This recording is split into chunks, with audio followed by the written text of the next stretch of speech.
할렐루야. 여러분은 메르스에 안 걸리셨지요? 오늘 못 오신 분들은 다 입원하신 줄로 믿습니다. 오늘 주신 하나님의 말씀 요한복음 5장 9절부터 29절까지 말씀입니다. 요한복음 5장 9절부터 29절까지 제가 한 절 여러분이 다음 절 교독하는 방식으로 읽겠습니다. 그 사람이 곧 나서 자리를 들고 걸어가니라. 이 날은 안식일이니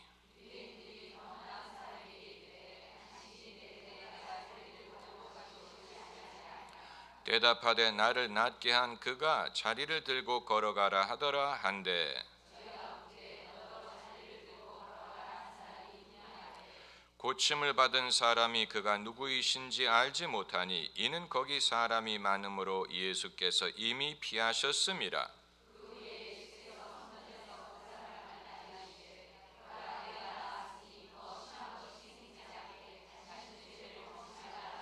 그 사람이 유대인들에게 가서 자기를 고친 이는 예수라 하니라.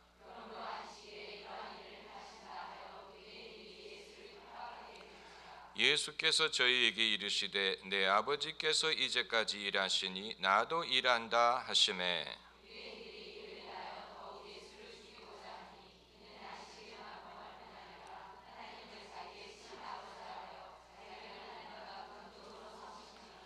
그러므로 예수께서 저희에게 이르시되 내가 진실로 진실로 너희에게 이르노니 아들이 아버지의 하시는 일을 보지 않고는 아무것도 스스로 할 수 없나니 아버지께서 행하시는 그것을 아들도 그와 같이 행하느니라.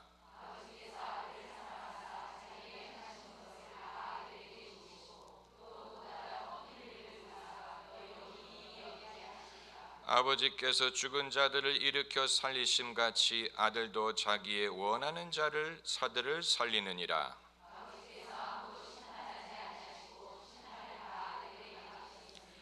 이는 모든 사람으로 아버지를 공경하는 것 같이 아들을 공경하게 하려 하심이라. 아들을 공경치 아니하는 자는 그를 보내신 아버지를 공경치 아니하느니라.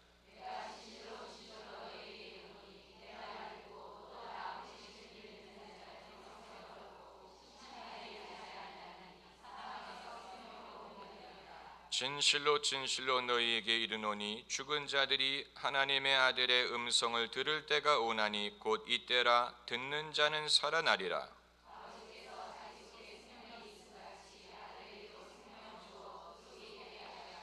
또 인자됨을 인하여 심판하는 권세를 주셨느니라.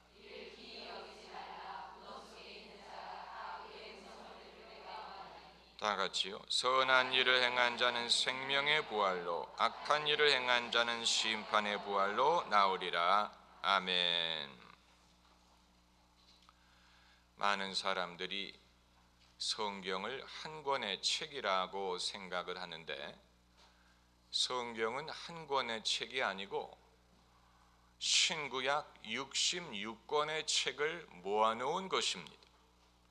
신약 성경도 한 권의 책이 아니고 27권의 책을 모아놓은 것입니다. 신약 성경의 저자만 해도 9명이 됩니다.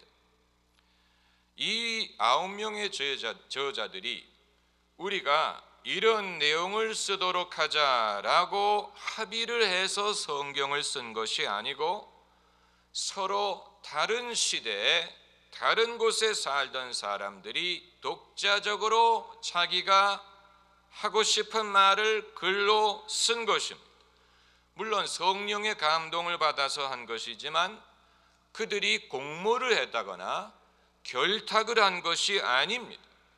그 사실을 고려하면 신약 성경 27권의 책의 내용이 차이점이 있다는 것이 놀라운 게 아니고 일치한다는 것이 놀랍습니다. 하나님이 그 이상으로 우리에게 믿을 만한 근거를 제공하실 수가 없습니다. 그 이상으로 하실 수가 없다는 얘기. 세상의 어떤 종교도 이만한 믿을 만한 근거와 자료를 제공한 것이 없습니다. 이슬람의 코란은 무하멧 한 사람이 쓴 책이고, 몰몬교의 몰몬경은 조셉 스미스라는 교주 한 사람이 쓴 것인데도 수많은 사람들이 그것을 신의 계시라고 믿고 따르는데, 성경은 신약 성경만 하더라도 9명의 사람들이 쓴 27권의 책을 모은 것이고, 그 책의 장르가 다양합니다. 복음서도 있고 사도행전도 있고 서신이 있고 묵시문학이 있는데, 이 여러 책, 여러 장르의 책이 예수 그리스도에 대하여 분명하고 일관성이 있는 메시지를 전파했다는 것은 유례가 없는 일이고 놀라운 일입니다. 그러므로 신약 성경을 섣불리 무시하는 사람이 있다면 그 사람은 신약 성경을 읽어본 적이 없든가, 아니면 무지하든가, 아니면 일부러 믿지 않기로 작정을 했기 때문이지, 신약 성경이 제시하는 예수 그리스도에 대한 증거는 어느 누구도 함부로 무시하고 일축할 수 없는 매우 신빙성이 있는 진지한 책입니다. 믿음이 있고 없고를 떠나서 인류의 정신에 큰 영향을 끼쳤던 많은 인물들, 톨스토이라든가 간디 같은 사람들은 전부 다 예수님의 가르침을 진지하게 공부하고 그것을 따르기 위하여 애쓴 사람들이, 그 사실을 우리가 부인할 수 없습니다. 신약 성경은 일관되게 예수 그리스도에 대하여 증거를 하고 있는데, 그런데 그렇다고 예수님에 대해서만 말한 것은 아닙니다. 예수님이 우리가 신뢰할 만한 메시아가 되기 위해서는 당신의 능력이 뛰어나다거나 천재적이어서만 되는 게 아니고, 당신을 보내신 하나님 아버지의 뜻을 충실하게 따르고 하나님을 충실하게 계시하셔야만 신뢰할 메시아가 될 수가 있는 것입니다. 예수님은 독자적으로 원맨쇼를 하러 오신 것이 아닙니다. 당신의 재능이나 당신의 능력만을 보이려고 오신 것이 아닙니다. 만일 그러셨다면 예수님은 사이비 선지자가 되셨을 것입니다. 인류 역사상 사이비 선지자들은 많아요. 우리나라에도 그런 사람들이 많았습니다. 박태선 같은 사람은 자기가 나이가 4000세가 넘는 하나님이라고 말했어요. 이런 참남한 말이 어디 있습니까? 자기가 나이가 4000세가 넘는 하나님이라. 그러니까 그때까지 그를 하나님의 종이라고 믿고 따랐던 사람들은 다 실족한 것입니다. 얼마나 무서운 일입니까? 그러나 예수님은 당신의 인기라든가 명성이라든가 부귀라든가 영광을 위해 일하신 것이 아니고, 당신을 보내신 하나님 아버지에게 절대적으로 충성하셨습니다. 하나님 아버지를 절대적으로 따르셨습니다. 그것이 우리가 예수님을 신뢰할 만한 이유가 되는 것입니다.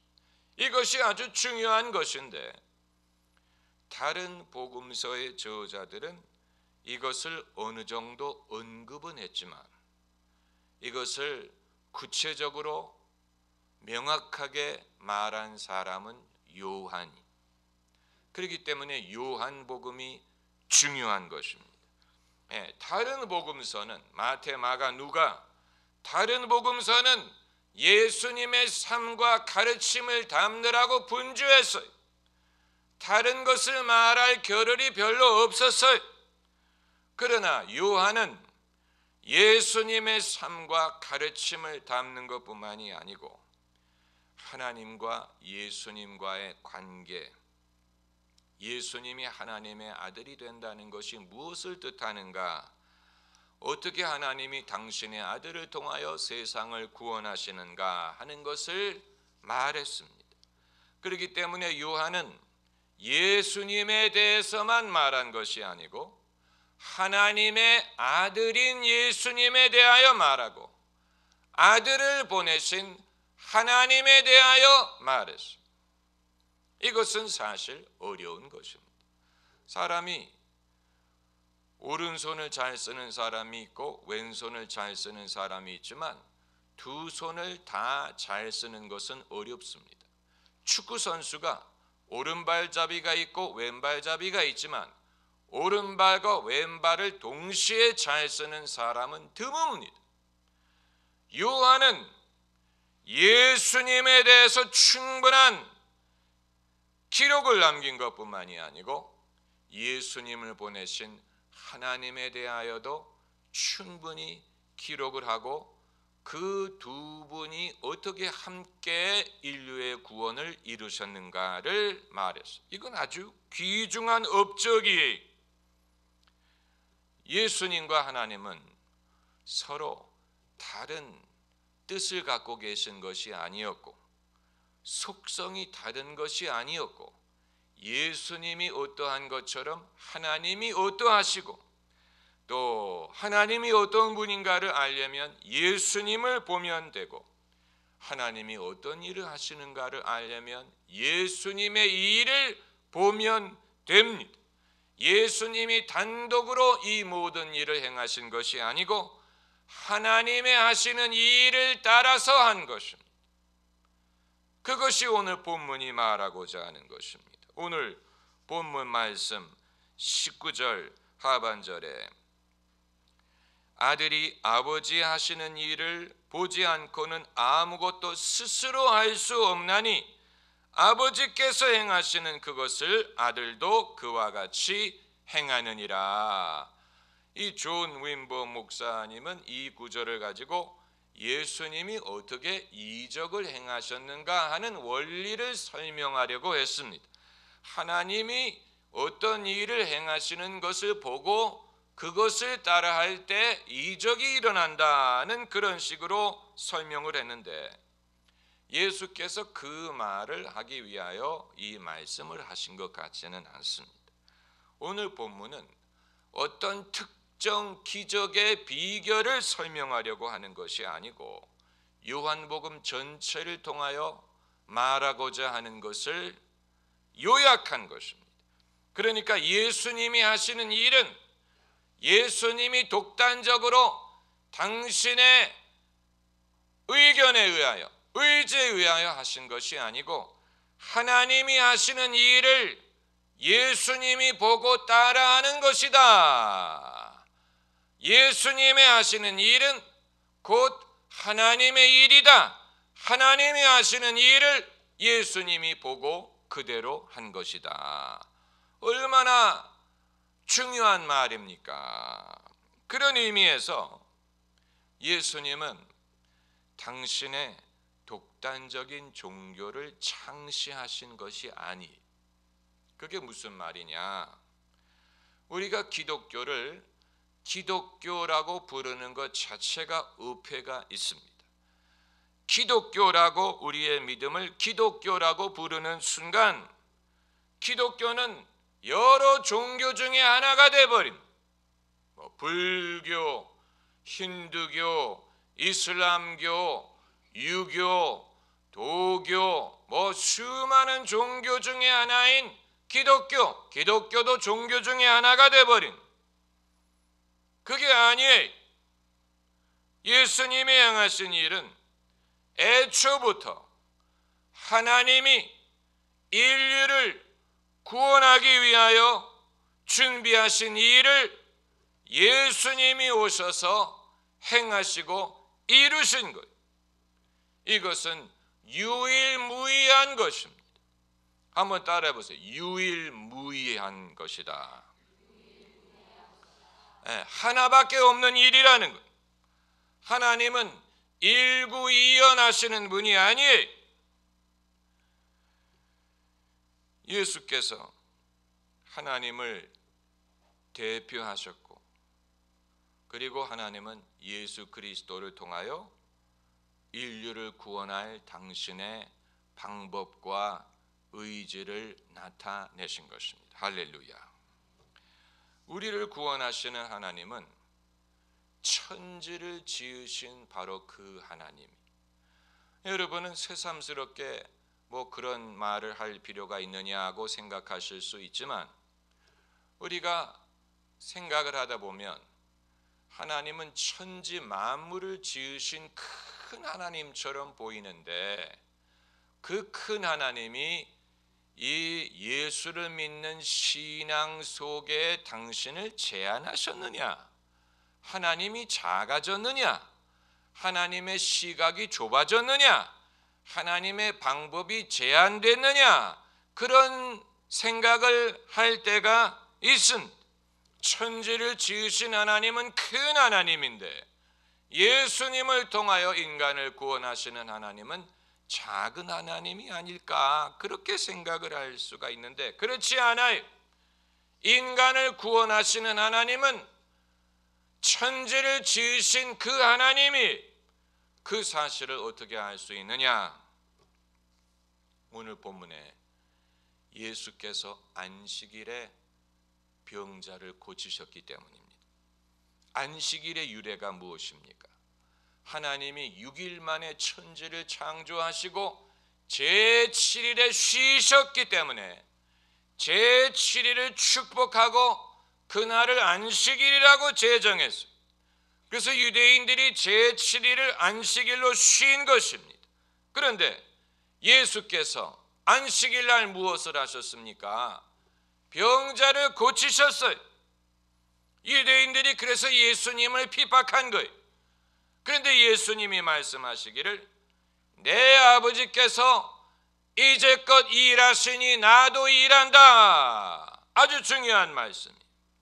유대인들은 하나님이 6일 만에 천지를 창조하시고 제7일에 쉬신 줄로 알았는데, 예수님은 하나님은 쉬지 않고 일하신다고 말씀을 하시는, 그렇기 때문에 이 날이 안식일임에도 불구하고 하나님이 병자를 고치신 것은 인간을 구원하는 일은 하나님이 쉬지 않고 행하신다는 증거가 된 것이죠. 이렇기 때문에 예수님이 일부러 안식일에 병자를 고치신 거예요. 천지를 지으신 그 하나님이 지금 우리를 구원하신다는 것을 보여주기 위해서. 그러니까 천지를 지으신 하나님이 예수 그리스도라는 한 분의 인격을 통하여 구원의 계획을 나타내셨다고 해서 하나님이 작아진 것이 아니라는 얘기입니다. 작은 하나님이 되신 게 아니에요. 미국이 대한민국에 보낸 대사가 몇 명입니까? 한 명. 한 명의 대사를 보냈다고 미국이 작은 나라인 것이 아닌 것과 마찬가지. 이 이스라엘이 애굽의 종으로 있을 때 하나님이 몇 명의 선지자를 보내셨습니까? 모세라는 단 한 명의 선지자를 보내서 그들을 구원하셨어요. 여러 명의 선지자들이 와가지고 하나님이 우리를 구원하신다, 이리로 가자 저리로 가자 그렇게 했다면 그들은 오히려 거짓 선지자가 되는 것입니다. 그들은 여러 명의 선지자들이 나와서 법석을 떨었다면 그들은 거짓 선지자들이 되었을 것입니다. 솔로몬에게 찾아와서 자기가 아기의 생모라고 주장하는 여자가 몇 명이었습니까? 2명. 2명도 너무 많아요. 생모가 1명이지 어떻게 2명이 될 수가 있습니까? 2명 중에 1명은 가짜예요. 마찬가지로 하나님이 인간을 구원하기 위하여 보내신 분도 한 분이 예수 그리스도, 그 이외에는 가짜예요. 명품이 있다면 무엇이 있습니까? 짝퉁이 있어요. 짝퉁은 진짜를 흉내낼 뿐이지 진짜가 아니. 아주 중요한 것입니다. 선지자들이 세상에 많은 것 같지만 선지자가 많다는 것은 그만큼 거짓 선지자들이 많다는 것을 보여주는 것입니다. 그 크신 하나님이 한 분 독생자라는 말이 요한복음에 등장하는데 only begotten son, 독자가 아니고 독생자라는 말 자체가 중요한 것입니다. 하나님의 아들은 한 분이에요. 적어도 여인을 통하여 이렇게 탄생한 하나님은 아들은 한 분이, 그래서 독생자,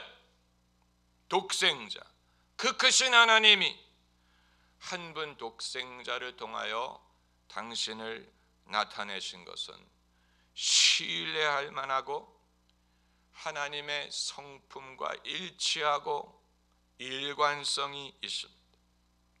예수님은 믿을 만하고 하나님의 충실한 종이 되십니다. 할렐루야. 기도하십시다.